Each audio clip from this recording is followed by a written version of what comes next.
নমস্কার, আমি মৌসুমী। শিলালিপিতে আপনাদের সবাইকে স্বাগত জানাই।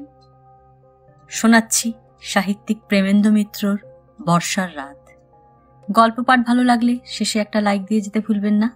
এখনও যারা আমার চ্যানেলটা সাবস্ক্রাইব করেননি তাদের সকলের কাছে আমার অনুরোধ, প্লিজ আমার চ্যানেলটা সাবস্ক্রাইব করে নেবেন। পাশে যে বেল নোটিফিকেশনটা আছে সেটা অবশ্যই প্রেস করে দেবেন। চলুন শুরু করি উপন্যাসের দ্বিতীয় পর্ব।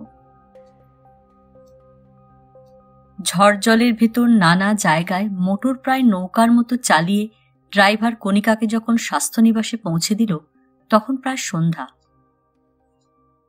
তখনও প্রবীর ফেরেনি দেখে কণিকা বেশ একটু চিন্তিতই হল। কোনো কারণে আটকে গেলে প্রবীরের তো ফোন করা উচিত ছিল, কেন যে সে তা করেনি কে জানে। উদ্বিগ্ন হয়ে কণিকা কুলটির একটি বড় দোকান নিজেই ফোন করে খোঁজ নিলে, কিন্তু সেখানেও কোনো হদিশ পাওয়া গেল না।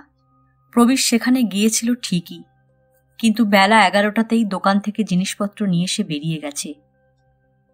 বোর্ডারদের চা খাওয়া হয়ে গেছে। মিস ধর ও ডাক্তার বাজপেয়ী নিজের নিজের ঘরে চলে গেছেন। মধুসূদনও আশ্চর্যভাবে কোথায় যেন আত্মগোপন করেছে। মধুসূদনের পক্ষে সেটা একটু অস্বাভাবিকই বটে। কণিকা রাত্রের রান্নাবান্নার ব্যবস্থা রামসেবককে বলে দিয়ে নিজের ঘরে গিয়ে পুরনো খবরের কাগজটা নিয়েই গিয়ে বসল। পড়ায় কিন্তু মন বসতে চায় না। ঝড় বৃষ্টি যেন ক্রমশই আরও তুমুল হয়ে উঠেছে। শেষ পর্যন্ত সত্যি বন্যা হবে নাকি? রামসেবক এ অঞ্চলেরই লোক। তার কাছে বছর 25 আগের ভয়ঙ্কর এক বন্যার গল্প সে শুনেছে। বরাকরের জল কুল ছাপিয়ে এসে সমস্ত এলাকাটাই নাকি ভাসিয়ে দিয়েছিল। সেই সমুদ্রের মধ্যে এই বাড়িটিই নাকি ছিল একা দাঁড়িয়ে। তাই যদি হয় আবার? অন্য কোনো ভয় না থাক, এতগুলো মানুষের খাওয়ার ব্যবস্থার কথাও ভাবতে হবে। কতদিনে জল নেমে পথঘাট খুলবে কে জানে। তার ভাঁড়ার অবশ্য সে ভর্তি করেই রাখবার ব্যবস্থা করেছে। আর কিছু না হোক চালে ডালে খিচুড়ি করে দিতে পারবে। কিন্তু স্বাস্থ্যনিবাসের তো তাহলে ভবিষ্যৎ ঝাঁঝরা। শুরুতেই যে বদনাম তাহলে রটবে সে কি আর কখনো কাটানো যাবে? হঠাৎ চমকে কণিকা কান খাড়া করে রাখল, যেন একটা গাড়ির আওয়াজ পাওয়া যাচ্ছে না। ঝড় বৃষ্টির শব্দ যা বেড়েছে তাতে অবশ্য বোঝা শক্ত, কিন্তু স্টেশন ওয়াগন এলে তো তার আলো দেখা যেত দূর থেকেই। কণিকা আবার তার হাতের কাগজটায় মন দেবার চেষ্টা করল। খবরগুলো সবই প্রায় পড়া হয়ে গেছে। কলকাতার সেই খুনের খবরটাই আর একবার পড়ে দেখলে। সত্যি অদ্ভুত ব্যাপার। অকারণে এরকম খুন কি কেউ করে? লোকটার যা বর্ণনা দিয়েছে তাতে তো অল্প বয়সী ভদ্রলোক বলেই মনে হয়। মাথায় বর্ষাতি টুপি, গায়ে ওয়াটারপ্রুফ। বর্ষার দিন যে কোনো ভদ্রলোকেরই তো এই পোশাক। সেই পোশাকের তলায় উন্মাদ এক খুনি চলাফেরা করেছে কে ভাবতে পারে? না, কিরকম অস্বস্তি লাগছে। মধুসূদন এ সময়টায় থাকলেও দুটো গল্প করে সময় কাটানো যেত। মানুষটা বকবক করে বেশি, রসিকতাগুলোও বেয়ারা, তবু হাসি খুশি বলে সঙ্গী হিসেবে ভালোই লাগে। কে? আপনা থেকেই কণিকার গলা দিয়ে চিৎকারটা বেরিয়ে গেল। বৃষ্টির ঝাপটাটা অন্যদিকে বলে জানলার সার্সি দিয়ে গাড়ি বারান্দার দিকের রাস্তাটা খানিকটা ভালোই দেখা যাচ্ছে। আগাগোড়া ঢাকা একটা মূর্তি যেন সেখান দিয়ে চলে গেল। পরমুহূর্তে বাইরের দরজায় কড়া নড়ে উঠতে কণিকার হাসি পেল নিজের আকস্মিক ভয়ে। খবরের কাগজের কাহিনীটা পড়েই মনটা অমন হয়েছিল। এই তো স্পষ্ট প্রবীরের কড়ানাড়া। তার কড়ানাড়ার ধরনই আলাদা। কিন্তু প্রবীর এলো কিসে?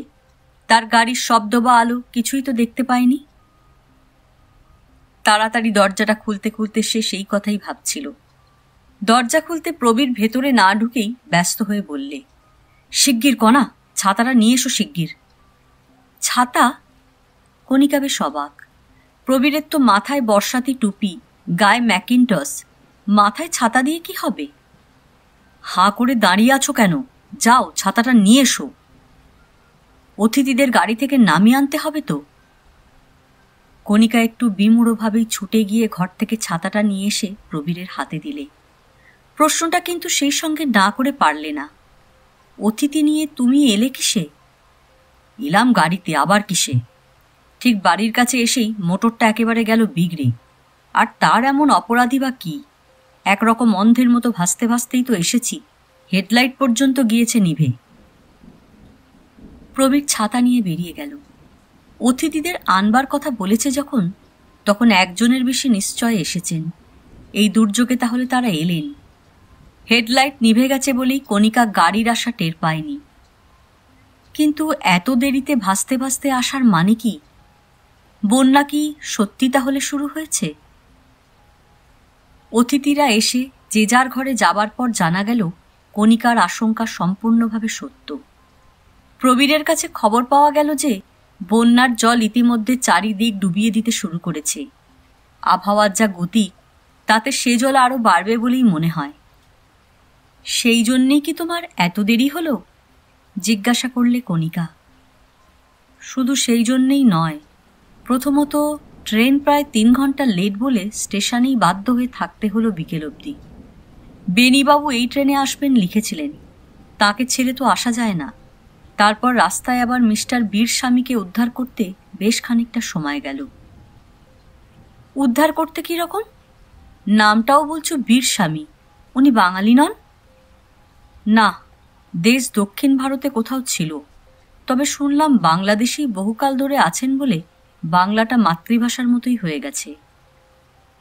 কিন্তু ওকে উদ্ধার করতে হলো কেন? কণিকার কাছে ব্যাপারটা যেন কেমন আজগুবি মনে হচ্ছিল। উদ্ধার করতে হলো ওর গাড়ি বানের জলে অচল হয়ে যাওয়ার দরুন উনি একেবারে তেপান্তরের মাঝখানে সত্যিই কুল পাচ্ছিলেন না বলে।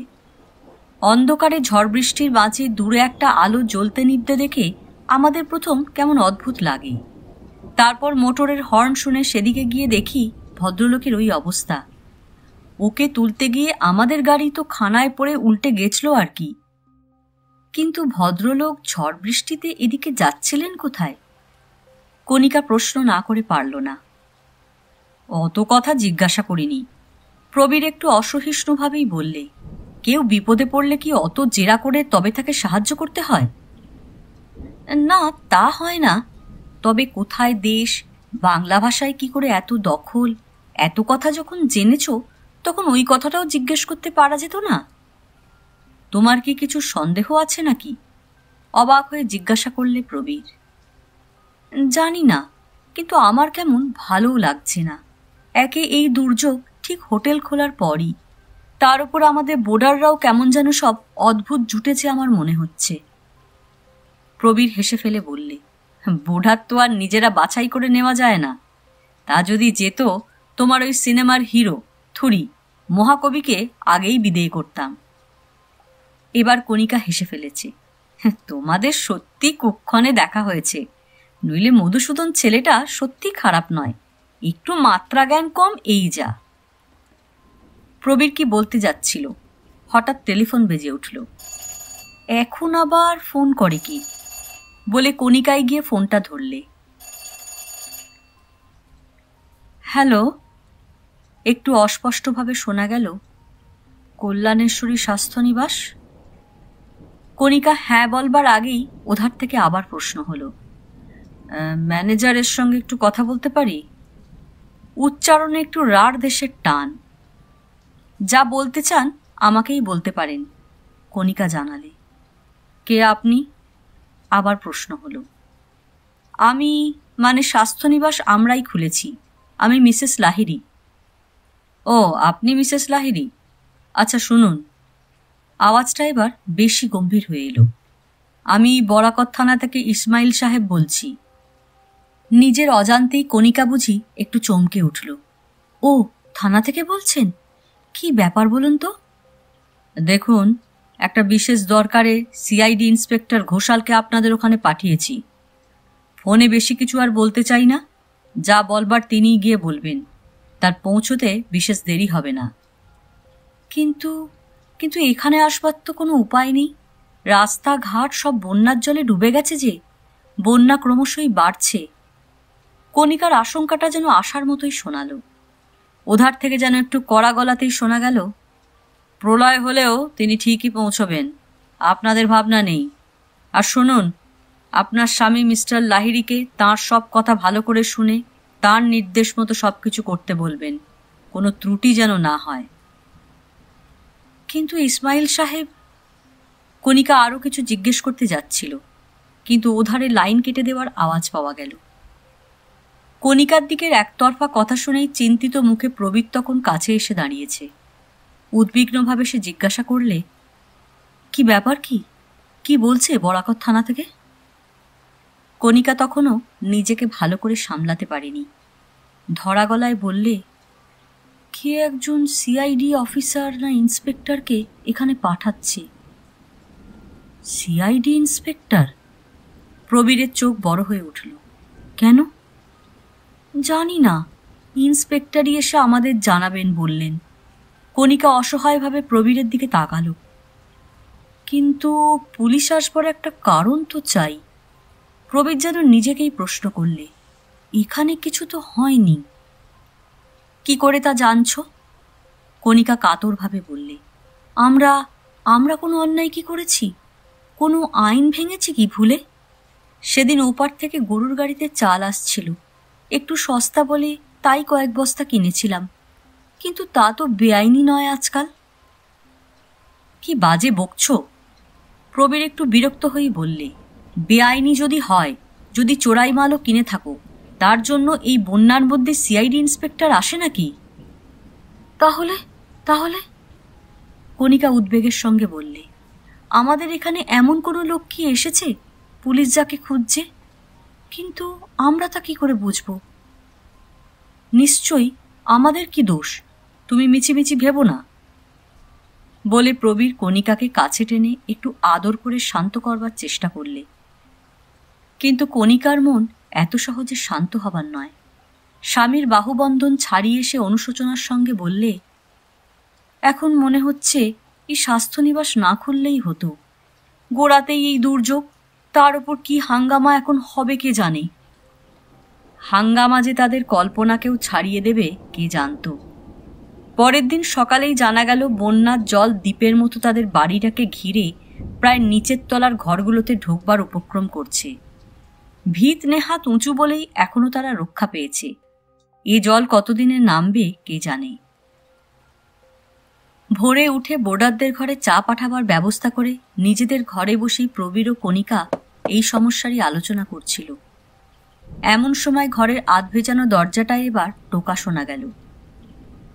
কণিকা আসুন বলার আগেই মিস ধর বেশ একটু অপ্রসন্ন মুখে ঘরে ঢুকেই গলা ছাড়লেন। এই যে তোমরা এখানে, বলি পয়সা করি তো কিছু কম নেবে না, কিন্তু সাধারণ সুবিধেগুলোও না দিয়ে কি ডাহা ফাঁকি দেবে এমন করে? কি হয়েছে? প্রবীর একটু রূঢ়ভাবে জিজ্ঞাসা করলে। কি হয়েছে? ওপরের বাথরুমে এক ফোঁটা জল নেই। ওপরের ঘর নিয়ে জলের জন্যে কি নিচ ওপর করবো নাকি রাত দিন? প্রবীরের ইচ্ছা হলো বলে, জলের অভাব কি, বাইরে বানের জলে তো ডুবে মরতেও পারেন। কিন্তু নিজেকে সামলে সে গম্ভীরভাবে বলল, আচ্ছা আমি দেখছি। প্রবীর বেরিয়ে যাবার পর মিস ধর কণিকাকে নিয়ে পড়লেন। দেখো বাপু, কিছু মনে করো না তো বলি, ওই ছোকরার রকম সকম আমার ভালো লাগছে না। ছোকরা বলতে যে মধুসূদনের কথাই বলছেন তা বুঝেও কণিকা জিজ্ঞাসা করলে ঈষৎ হাসবার চেষ্টা করে। হ্যাঁ, কার কথা বলছেন? ওই যে তোমার ফাজিল অসভ্য ছোকরা, চুলগুলো যার কাকের বাসা হয়ে আছে, চুলগুলো আঁচড়াতে পারে না। চুল না আঁচড়ানোটা কত বড় অপরাধ বুঝতে না পেরেই বোধহয় কণিকা চুপ করেই রইল। মিস ধর বললেন, ওর নামটাও আমার যেন ভাঁড়ানো মনে হয়। কোথায় মহাকবি মধুসূদন দত্ত আর কোথায় এই বকাটে একটা বাউন্ডুলে। মনে মনে চটলেও বাইরে হালকাভাবে কণিকা মিস ধরকে ঠান্ডা করবার চেষ্টা করলে। কানা ছেলের নাম পদ্মলোচন হয়তো হয়, কিন্তু এ ছোকরাকে দেখলে মনে হয় ওর ভেতর গন্ডগোল আছে। কিছু জানো তুমি ওর সম্বন্ধে? এবার আর কণিকা বিরক্তিটা চাপতে পারল না। একটু কঠিন স্বরেই বললে, এই আপনার সম্বন্ধেও যতটুকু আমি জানি ততটুকুই। আপনি 1 মাসের জন্যে আর মধুসূদন 7 দিনের জন্য স্বাস্থ্যনিবাসে থাকতে এসেছেন। আপনারা যা নাম দিয়েছেন তাই আমাদের খাতায় লেখা হয়েছে, তার জন্যে পুলিশে খবর দিতে যাইনি। আপনারা এখানে কে কি তা তো আমার জানবার দরকার নেই। আমার ন্যায্য পাওনা শুধু চুকিয়ে দিয়ে এখানে অন্য কোনো গোলমাল না করে যে খুশি আপনারা থাকুন না, আপনাদের ঠিকুজ্জি কুষ্টিতে আমার কি দরকার? মিস ধর যেন একটু জব্দ হলেন, কিন্তু গলায় ঝাঁঝ তাতে কমল না। তোমাদের বয়স কম, দুনিয়ার কিছুই জানো না, তাই ভালো দুটো পরামর্শ দিতে এসেছিলাম। পছন্দ না হয় নিও না। এই যে কোত্থেকে উটকো একজন লোক না বলে কয়ে কাল রাত্রে এসে উঠেছে এখানে, বাঙালিও নয়, কি মতলবে কে অমন এসেছে তাই বা কে জানে। এই ধরনের প্রশ্ন নিজেই কাল রাত্রে করেছে মনে করে কণিকার গলায় বিরক্তিটা এবার আর প্রকাশ পেল না।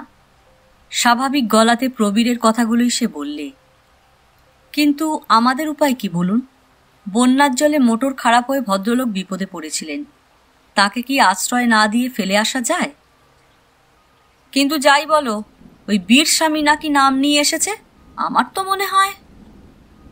বলে ফেলুন, যা মনে হয় বলে ফেলুন। আসামির নাম করতেই সে হাজির। মিস ধর ও কণিকা দুজনেই চমকে সেদিকে তাকালো। মিস্টার বীরস্বামী কখন নিঃশব্দে যে পেছনে এসে দাঁড়িয়েছেন টেরও পায়নি তারা। ওহ, একেবারে চমকে গেছিলাম। মিস ধর ক্রুদ্ধ দৃষ্টিতে বীরস্বামীর দিকে তাকালেন। কখন এসেছেন টেরও পাইনি? হ্যাঁ, আমি একেবারে চুপি চুপি আসি, এমনি করে পা টিপে টিপে। বীরস্বামী একটু হেঁটে চুপি চুপি আসাটা দেখিয়েও দিলেন। কেউ কিছু টের পায় না বলে কত মজার কথা শুনতে পাই, আর যা শুনি আমি কখনো ভুলি না। মিস ধর কেমন যেন একটু ভরকে গেছেন মনে হলো। যাই, বাথরুমের কি হলো আবার দেখি।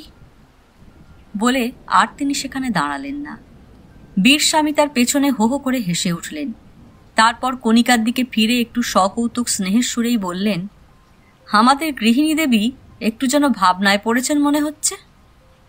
চেহারা ভারী কি এবং মাথায় চুল পাকা হলে কি হয়, বীরস্বামীর ধরন ধারণ একটু ভাঁড়ের মতো, চলন বলনও ঠিক বয়সের উপযোগী নয়, যেন বুড়ো খোকা ধরনের। প্রবীরের যেমন মধুসূদনকে, কণিকার তেমনি লোকটাকে প্রথম দৃষ্টিতেই ভালো লাগেনি। তবু জবাব একটা না দিলে নয়। কণিকা তাই একটু হেসে বললে, ভাবনার আর কি অপরাধ বলুন? এই বন্যায় কি যে হবে কিছুই বুঝতে পারছি না।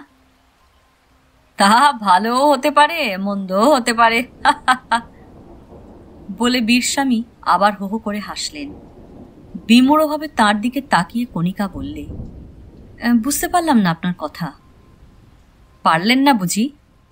বীরস্বামীর চোখে যেন দুষ্টুমির হাসি। এখন না পারুন, পরে হয়তো পারবেন, তবে অনেক কিছুই আপনি বোঝেন না, তা দেখতেই পাচ্ছি। যেমন? কণিকা এবার একটু উষ্ণ। যেমন অতি সরল হওয়া ভালো নয়। আমি যে অতি সরল তা এর মধ্যেই বুঝে ফেলেছেন? কণিকা বিদ্রূপের স্বরে বলবার চেষ্টা করলে। তার বুঝিনি? এই ভারতবর্ষের সাতঘাটের জল এই বয়স পর্যন্ত কি খেয়ে বেড়াচ্ছি মিছিমিছি? আপনি সারা ভারতবর্ষই ঘুরে বেড়ান বুঝি? দরকার হলে বেড়াই, আবার ঘাপটি মেরেও থাকি কখনো কখনো বলে বীরস্বামী আবার হাসলেন। বীরস্বামী যাবার কোনো নাম নেই, তাই নেহাত আলাপ চালাবার জন্যই কণিকা বললে, বাংলাটা বেশ ভালো বলতে তো পারেন দেখছি। আপনি তারিফ করছেন তাহলে, কিন্তু আমার মাতৃভাষা নয়। তা তো নাম শুনেই বুঝেছি। মুখে বললেও কণিকার কেমন হঠাৎ সন্দেহ হলো, হয়তো বীরস্বামী নামটাই মিথ্যে। তার সন্দেহটা যেন বুঝতে পেরেই বীরস্বামী বললেন, অবশ্য আমি বলছি বলেই যেন সব কথা বিশ্বাস করে বসবেন না। বিশ্বাস কাউকেই করবেন না, অতি আপনজনকেও না। আপনার উপদেশের জন্য ধন্যবাদ। কণিকার গলাটা কিন্তু অপ্রসন্নই শোনালো।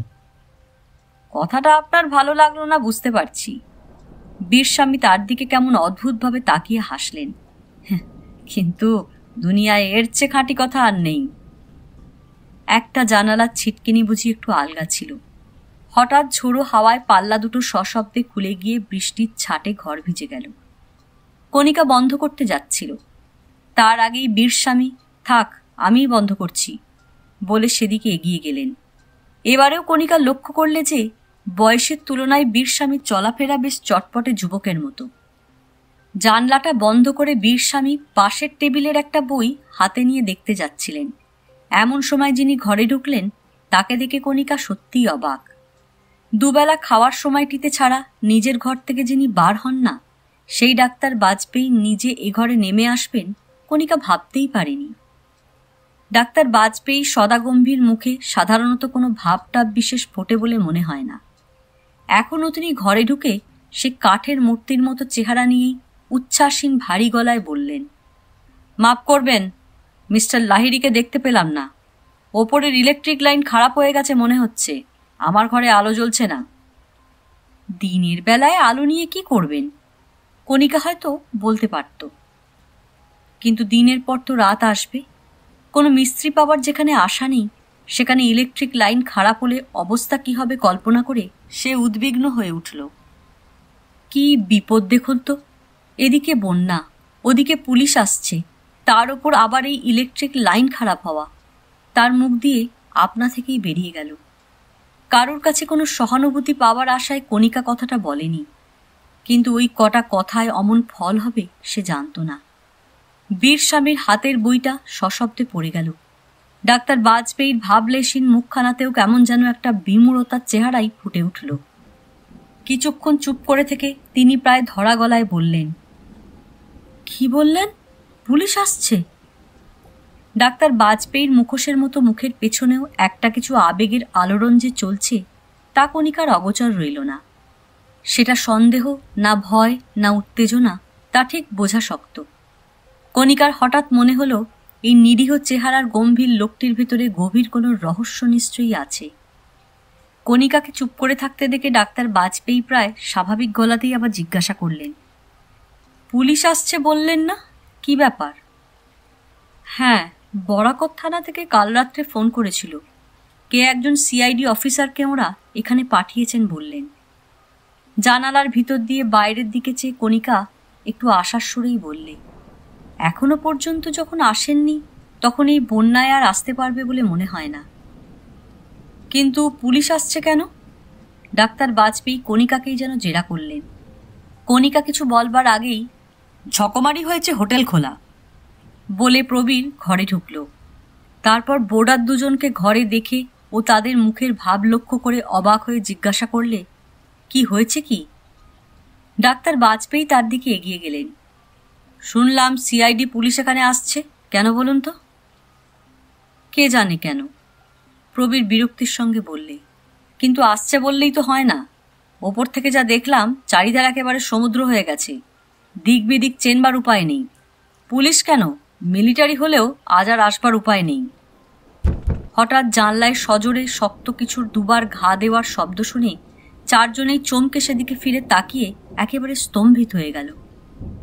সার্সিটা বৃষ্টির ছাটে প্রায় ঝাপসা, কিন্তু তারই ভেতর অস্পষ্ট একটা মূর্তি যেন শূন্যকে এঁকে দিয়েছে। হাতে তার কটা যেন মুগুর আছে বলেই মনে হলো। কয়েক মুহূর্ত হতভম্ব হয়ে ডাক্তার বাজপেয়ী প্রথমে জানালার দিকে ছুটে গেলেন। ক্ষিপ্র হাতে জানালা খুলতেই শূন্যে আঁকা মূর্তির রহস্য খানিকটা পরিষ্কার হয়ে গেল। ওধারে একটি লোক ফাঁপানো রবারের ভেলার ওপর দাঁড়িয়ে জানলার একটা গরাদ ধরে আছে। তার অন্য হাতে ছোট একটা বৈঠা। বন্যার জল প্রায় জানালার তলা পর্যন্ত পৌঁছবার দরুনই নৌকার ওপর দাঁড়ানো অবস্থায় তাকে ঠিক শূন্যে ভাসছে বলে মনে হচ্ছিল।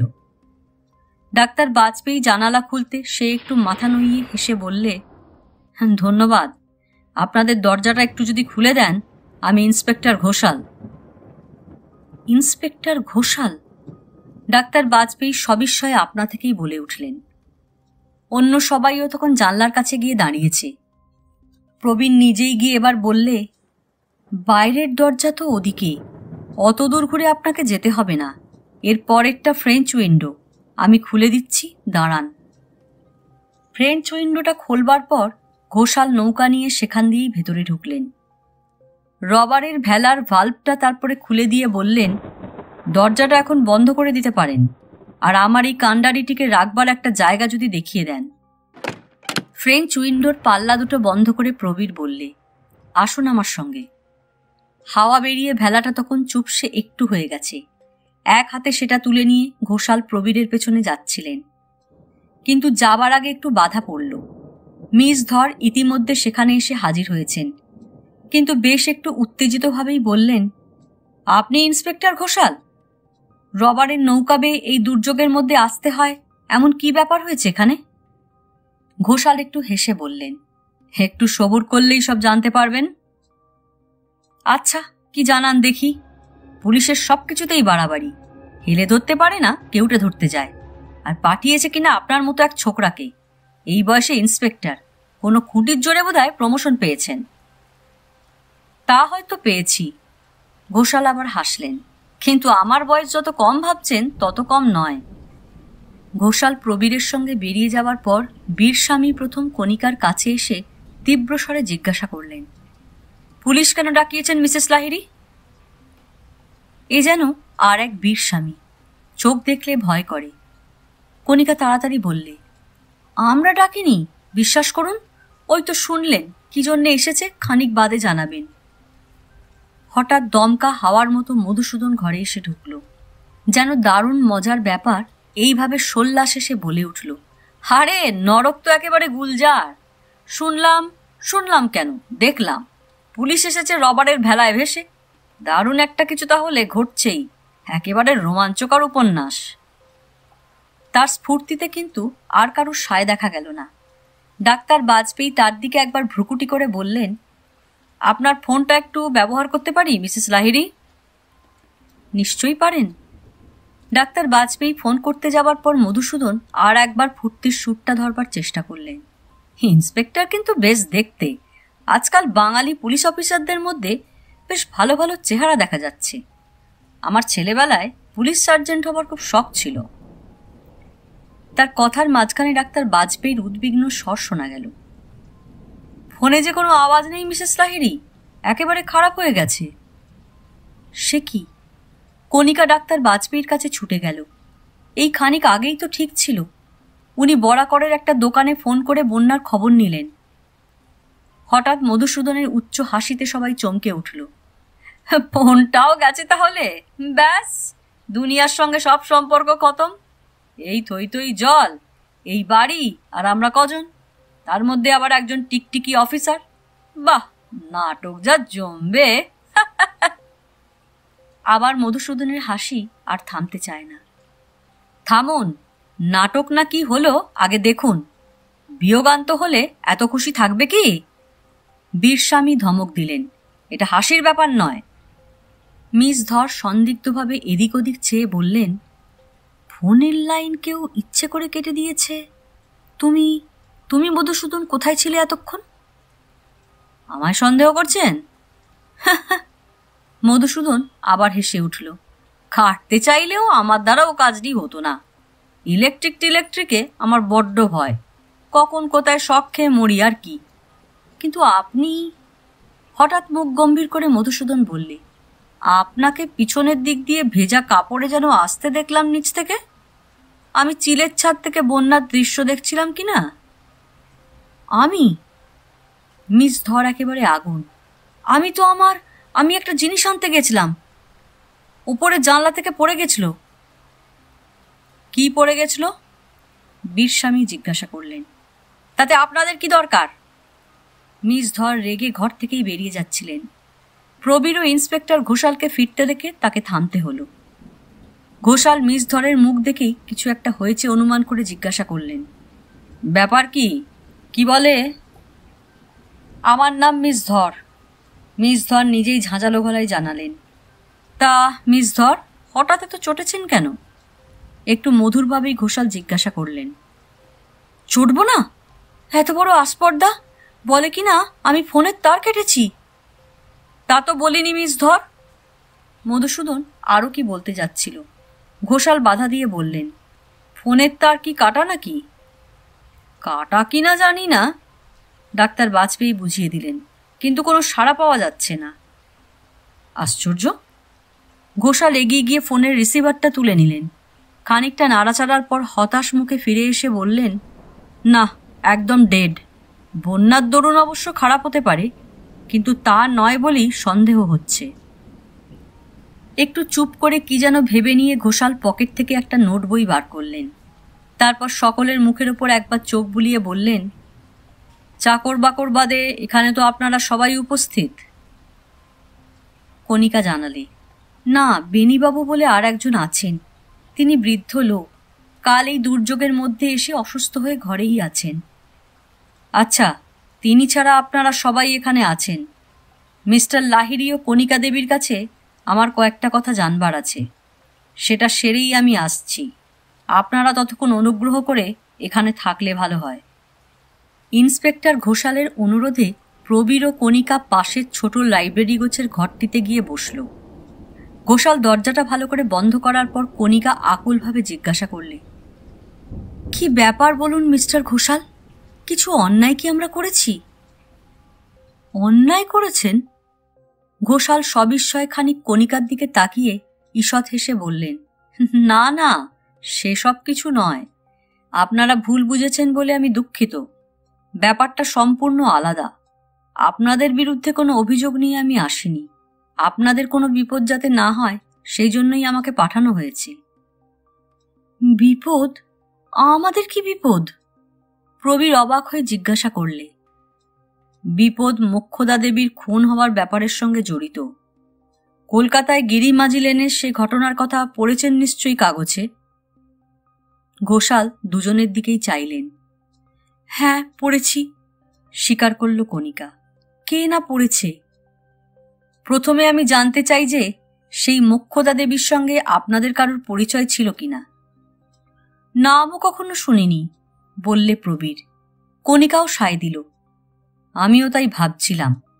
ঘোষাল একটু থেমে বললে, কারণ গিরিমাঝি লেনে আসবার আগে মোক্ষদা ঠাকুর নামে তিনি পরিচিত ছিলেন না। তখন সবাই তাকে মিসেস এমডি বলেই জানত। ওইটাই তার চলতি নাম হয়ে গিয়েছিল। তার আসল নাম যে মোক্ষদামণি দাস তা অনেকেই জানত না। তিনি তার স্বামীর সঙ্গে একটা অনাথ আশ্রমের ম্যানেজারি করতেন। চাঁপাখোলা অনাথ আশ্রমের কথা শুনেছেন বোধহয়। অনাথ আশ্রমের কেসটা নিয়ে কাগজে তখন খুব হইচই হয়েছিল। সাম্প্রদায়িক দাঙ্গায় যারা অনাথ হয়েছিল এমন অনেকগুলি ছেলে মেয়ে সেখানে থাকত। তার মধ্যে 3টি ভাই বোন ছিল। অনাথ আশ্রমের ছেলে মেয়েদের ওপর ম্যানেজার ও তাঁর স্ত্রী মিসেস এমডি অত্যন্ত অত্যাচার করতেন। 3 ভাই বোন সেই অত্যাচারে একদিন পালাতে গিয়ে ধরা পড়ে। ম্যানেজার ও তাঁর স্ত্রী তাদের অত্যন্ত মারধর করেন। একটি ভাই তাতেই জখম হয়ে শেষ পর্যন্ত মারা পড়ে। মিসেস এমডির কথা সাধারণে জানতে পারেনি, কিন্তু তাঁর স্বামীর বিরুদ্ধে সেই ব্যাপারে পুলিশ কেস করে।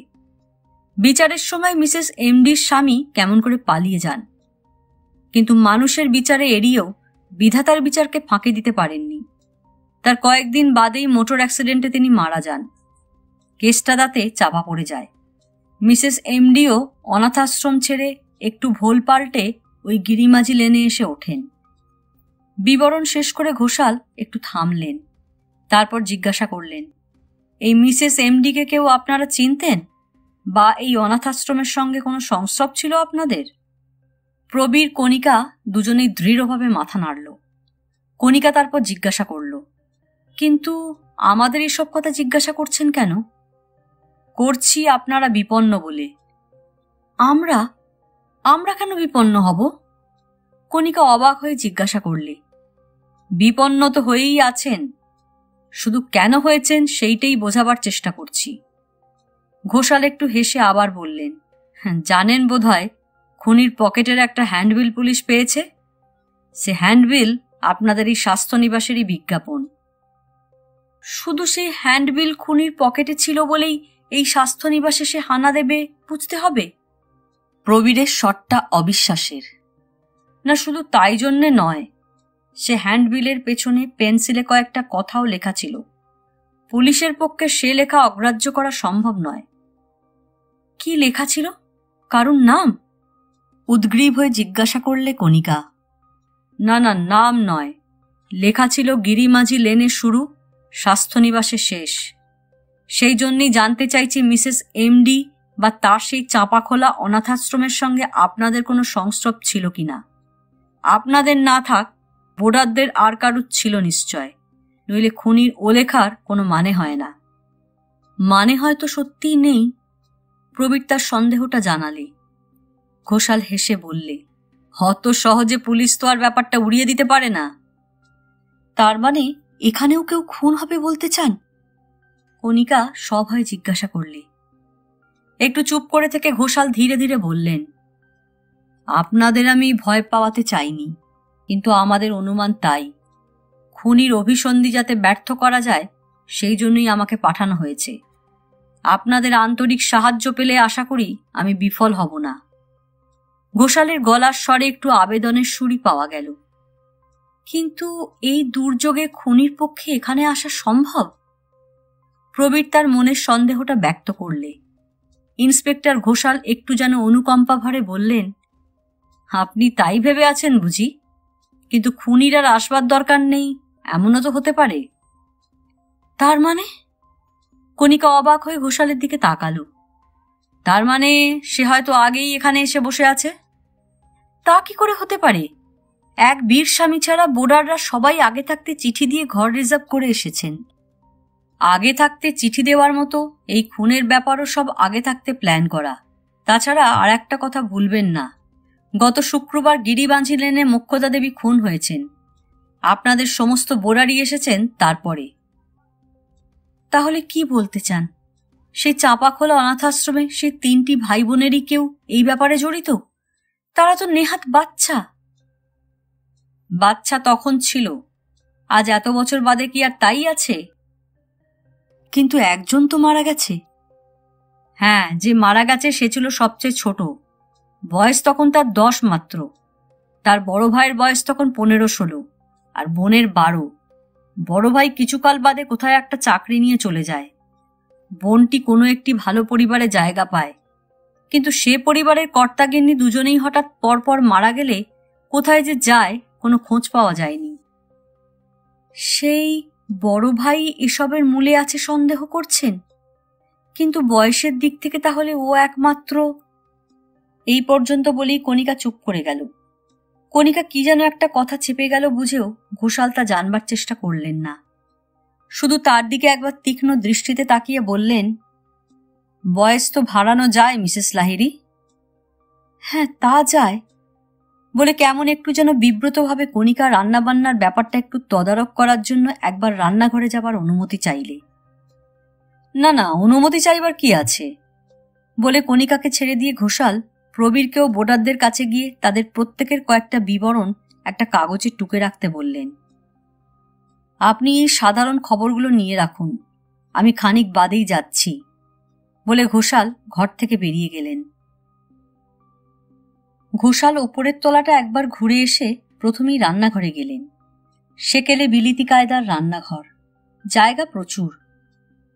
আপনার কাজ কি হয়ে গেছে মিসেস লাহিড়ী?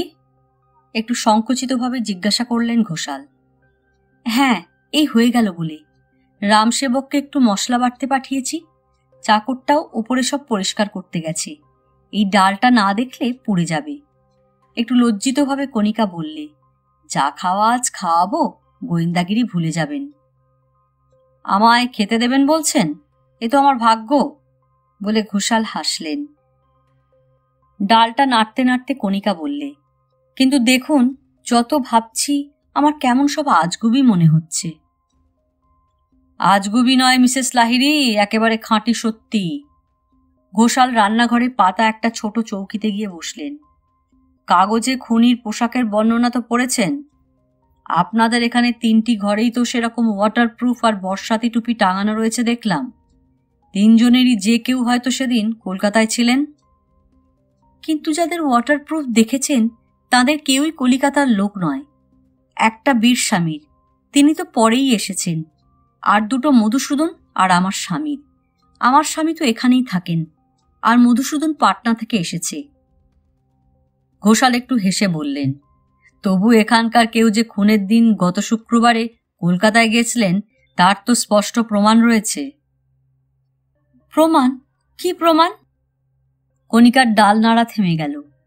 মেঝে থেকে খবরের কাগজের একটা পাতা তুলে নিয়ে ঘোষাল বললেন, এই কাগজটা।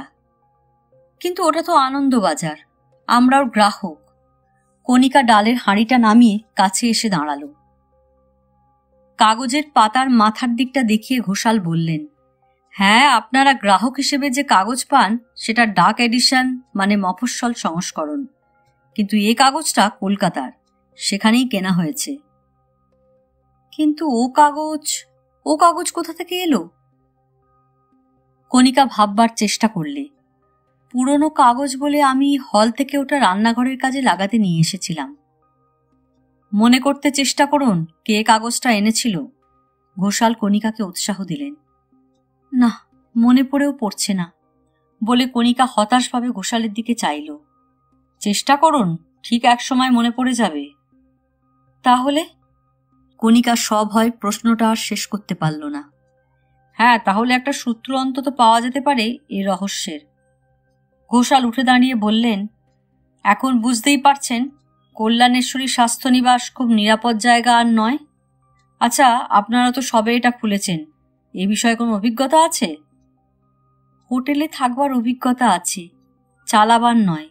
বিয়ের পর বাসার অভাবেই হোটেলেই বেশিরভাগ দিন কাটিয়েছে কিনা। বিয়ে আপনাদের কতদিন হয়েছে? কিছু যদি মনে না করেন অবশ্য। ঘোষাল একটু কুণ্ঠিত। এই 1.5 বছর মাত্র। একবার যেন ইতস্তত করে ঘোষাল জিজ্ঞাসা করলে, জানাশোনা অনেক দিনের? কণিকা লজ্জিতভাবে বললে, না, একরকম হঠাৎ। উনি তখন সদাগরী জাহাজে কাজ নিয়ে ঘুরে বেড়ান, আমি এয়ারোস্টেসের কাজ করি। বোম্বেতে কদিনের দেখা, তারপরই বিয়ে। আমি এক দাদুর কিছু টাকা পেয়ে চাকরি ছেড়ে দিলাম, ওকেও ছাড়ালাম। তারপর দেশে ফিরে হাঘর জোঘর করে 1.5 বছর কাটিয়ে এই স্বাস্থ্যনিবাস খোলা। আপনার স্বামী কি কলকাতার লোক? না, ওরা প্রবাসী বাঙালি। আগ্রাতে বুঝি 2-3 পুরুষ কেটেছে। বলতে বলতে কণিকার মনে হলো স্বামীর আগের জীবনের কথা কতটুকুই বা সে জানে। প্রবীর সে বিষয়ে কখনো বিশেষ কিছু বলেনি, সেও আগ্রহ প্রকাশ করেনি। অতীত নিয়ে মাথা ঘামাবার দরকারই বা কি, বর্তমান যদি মধুর হয়। কিছু যদি মনে না করেন তো বলি। ঘোষাল একটু হাসলেন। হোটেল চালাবার মতো বয়স আপনাদের হয়নি, আপনি তো বলতে গেলে। কণিকা একটু হাসল। তা বয়স কম কি, এই তো 23 হলো আমার। কণিকার কথা শেষ হবার আগেই প্রবীর ঘরে ঢুকল। ওদের তো যা যা বলছেন বুঝিয়ে দিয়ে মোটামুটি খবর নিয়েছি, এবার চলুন। হ্যাঁ, আসুন মিসেস লাহিড়ী, বলে ঘোষাল এগিয়ে গেলেন। প্রবীর ও কণিকার সঙ্গে ঘোষাল ঘরে ঢুকতেই তখনকার গুঞ্জন থেমে গেল। তারপর প্রথমেই শোনা গেল মিস ধরের ঝাঁঝালো গলা। যা জানতে চান চটপট জিজ্ঞাসা করুন। ভালো হোটেলেই এসেছিলাম, একদণ্ড এসে অব্দি স্বস্তি পেলাম না। দোষ পুলিশের। কোথায় কলকাতায় কি হয়েছে তার খোঁজ নিতে এসেছে এখানে, সব অকর্মার ধারী, নইলে এতদিন একটা খুনের কিনারা হয় না। মিস ধরের মুখে তোর বোধহয় সমানে চলত, কিন্তু ঘোষাল হাত তুলে তাকে থামালেন। আপনারা ব্যাপারটা মোটামুটি শুনেছেন, এখন শুধু একটি প্রশ্ন আমার করবার আছে। ঘোষাল সকলের মুখের ওপর চোখ বুলিয়ে বললেন, চাঁপাখোলা অনাথাশ্রমের সঙ্গে আপনারা কে কে জড়িত ছিলেন? ঘর একেবারে নিস্তব্ধ, সবাই এক দৃষ্টে ঘোষালের দিকে তাকিয়ে। আমার কথাটার মানে ভালো করে বুঝেছেন নিশ্চয়। ঘোষাল আবার বললেন, আপনাদের একজনের বিপদ একেবারে আসন্ন। কার মাথায় সেই খাঁড়া ঝুলছে আমি জানতে চাই।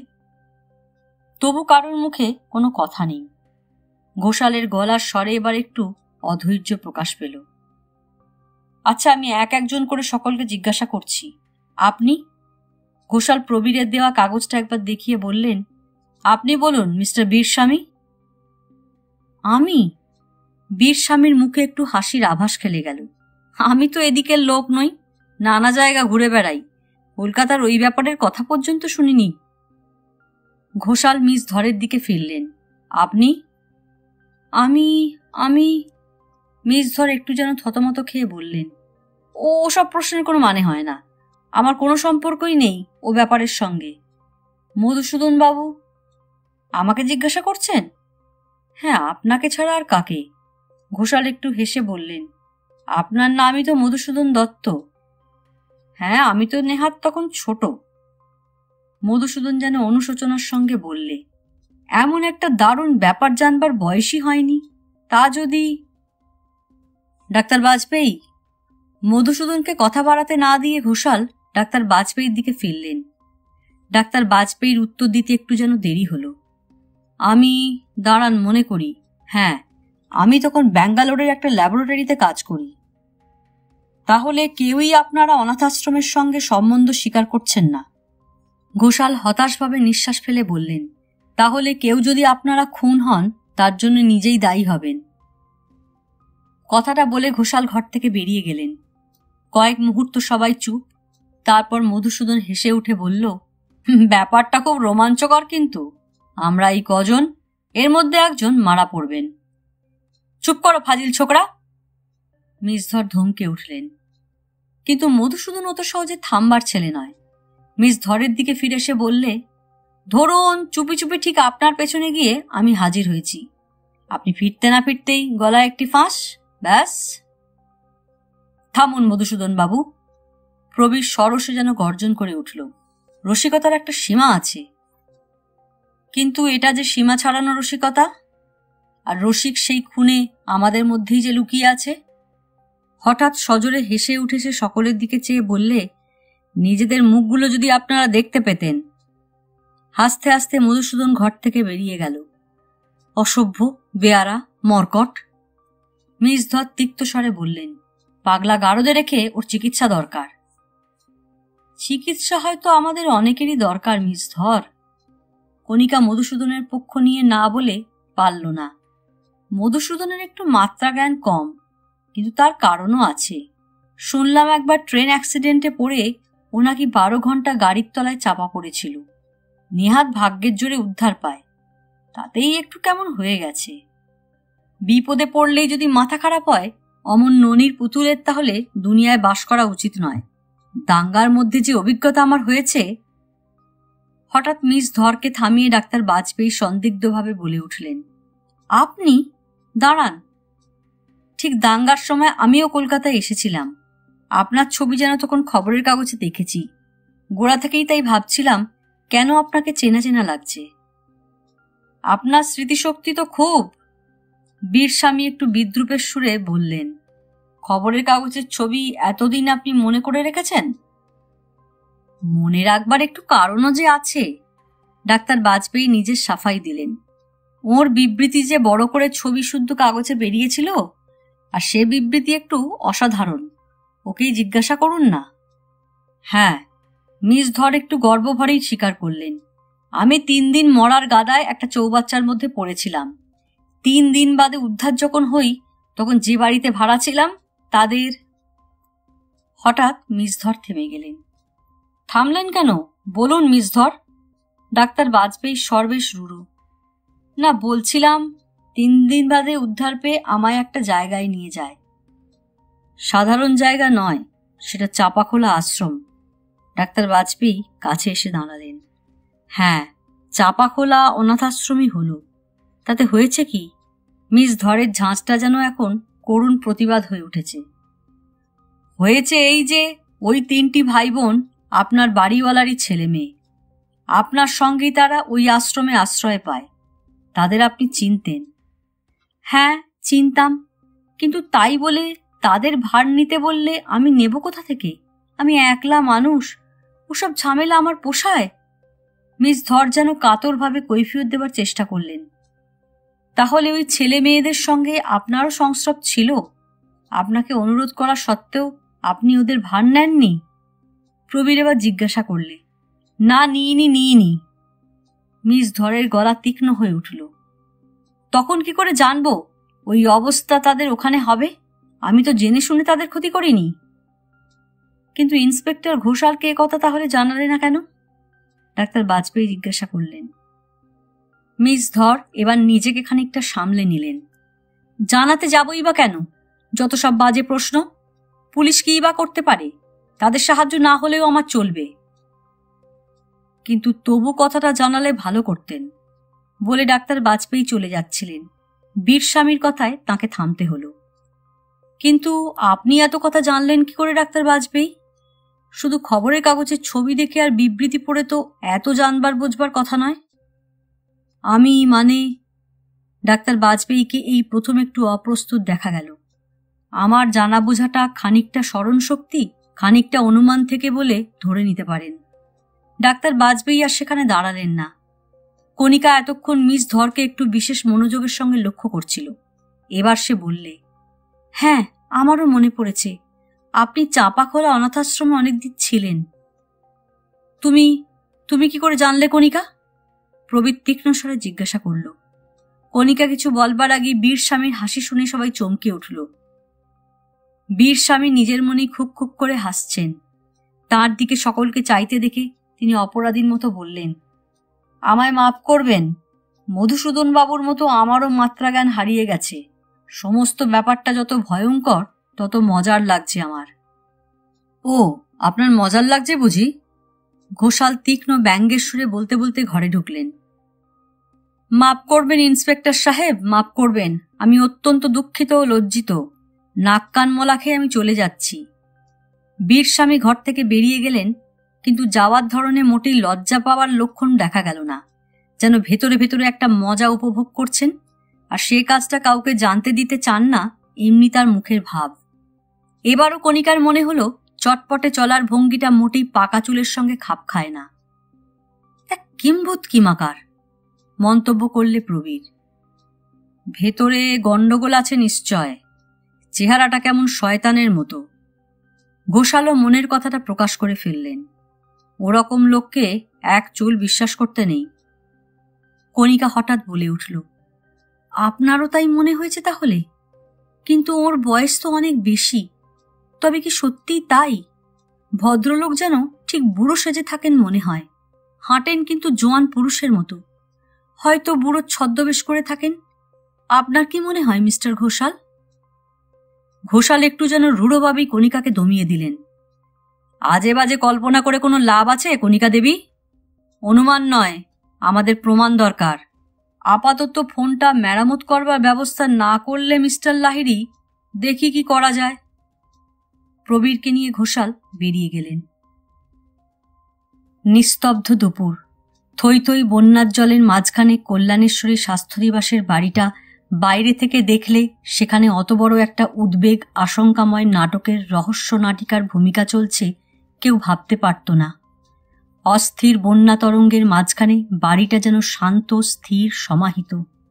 সে বাড়ির গোনাগুন্তি বাসিন্দার প্রত্যঙ্গে তখন কিন্তু নিজের নিজের গোপন উদ্বেগ ও ভাবনায় অস্থির। এক এক করে তাদের গতিবিধি একটা লক্ষ্য করা যেতে পারে।